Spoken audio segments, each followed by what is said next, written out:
Magandang gabi sa mga kapitbahay ko dito sa buong Pilipinas. Dangerous na bagay na naman ang pag-uusapan natin sa ngayon. Ang severe hyperbilirubinemia ay isang dangerous na medical condition ng isang newborn. Ibig sabihin ay merong napakataas ng level of bilirubin in the blood.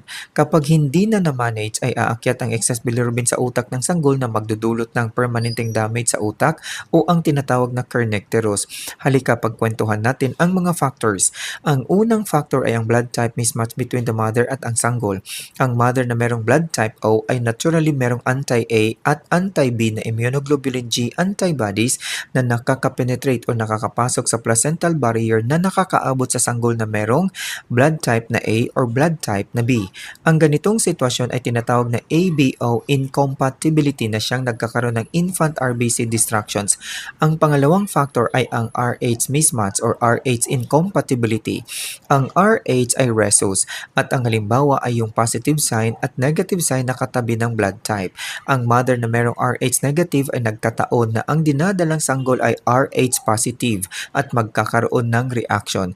Ang reaction ng RH negative of the mother doon sa RH positive ng sanggol ay magkakadevelop ng maternal anti-RH antibodies. Ang maternal anti-RH antibodies ay makakapasok in later pregnancy. Ang later pregnancy ay ito yung malapit ng manganganak ang mother at nagsisipagpasukan na sa placental barrier ang mga antibodies na siyang magbibigay protection kapag nailuwal na ang sanggol sa mundo. Kasama sa nailipat ay ang maternal RH antibodies at dumidikit sila sa red blood cells sapagkat itinuturing nila ito bilang harmful objects or foreign invaders. Sa bawat dikit ay sinisira nila ang red blood cells na kung tawagin ay hemolysis. At sa bawat nasisirang red blood cells ay nagkakaroon ng rapid hemolysis. Sa loob ng red blood cells ay merong hemoglobin na kasamang nasisira. Ang mga hemoglobin na nasisira ay nagkakaroon ng waste product na unconjugated bilirubin or indirect bilirubin. Ang indirect bilirubin ay hindi water soluble, kaya't kinakailangan niyang dumikit sa albumin upang maidala papuntang liver para ma-dissolve ito water soluble or maging water soluble upang maging conjugated bilirubin na mas madaling maiaalis sa katawan sa pamamagitan ng pagtae o pag-iihi. Ngunit tatapwat subalit, ang liver ng newborn ay immature pa lamang kaya't hindi kakayanin ang pagproseso ng mabilis na production ng indirect bilirubin kaya't nagkakaroon ng excess indirect bilirubin na kumakalat sa pamamagitan ng blood circulation.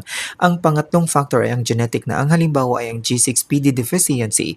Ang glucose-6-phosphate dehydrogenase or G6PD ay isang protein enzyme na makikita sa loob ng lahat ng cell sa buong katawan, lalong-lalo na ang red blood cells. Ang G6PD ay nagbibigay protection sa mga harmful waste products. Kung walang G6PD ay mabilisang nasisira ang mga red blood cells kasama ang hemoglobin kaya't mataas ang level ng indirect bilirubin.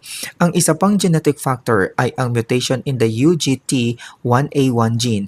Normally, ang UGT1A1 gene ay pinoproseso ang toxic waste product na unconjugated bilirubin na maging conjugated bilirubin at ito ay mas safe at madidissolve din ito sa bile upang maipapalabas sa katawan kasabay sa pagtae.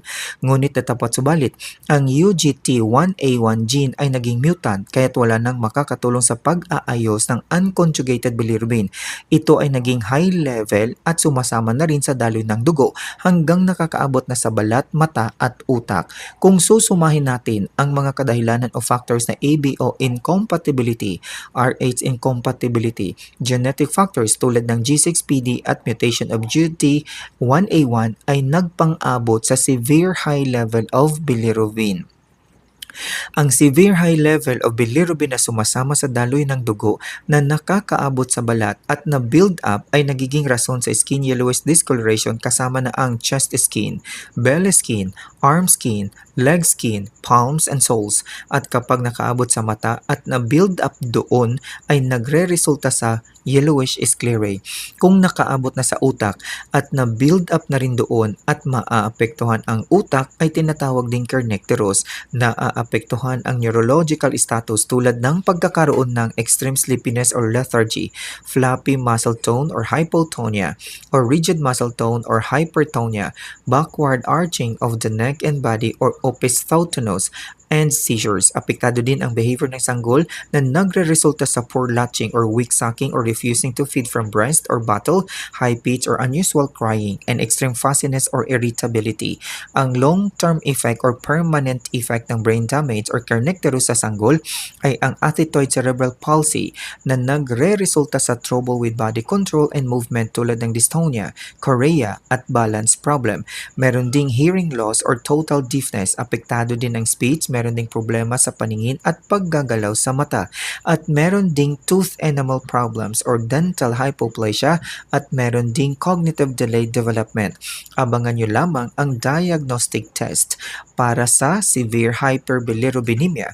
Hanggang dito na lamang po, daghang salamat. Signing off, Bongits.